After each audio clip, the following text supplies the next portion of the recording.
కాయ పండ? Ladies first. మీ కాయ అయితే నాకు పండైన పచ్చికాయ.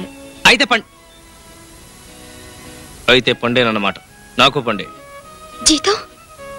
ఆడదాని వయసు మగాడి జీతం అడగరాదు. నేను చెప్పేస్తాను, నా వయసు 22. అయితే నా వయసు 5,000. నీది? 3,000. ఇద్దరికి కలిపి 8,000.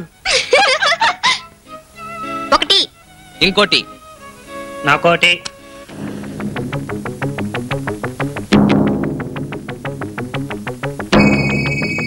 జీతం పెరిగింది కదా, ఇన్స్టాల్మెంట్ పెంచమంటున్నాడు.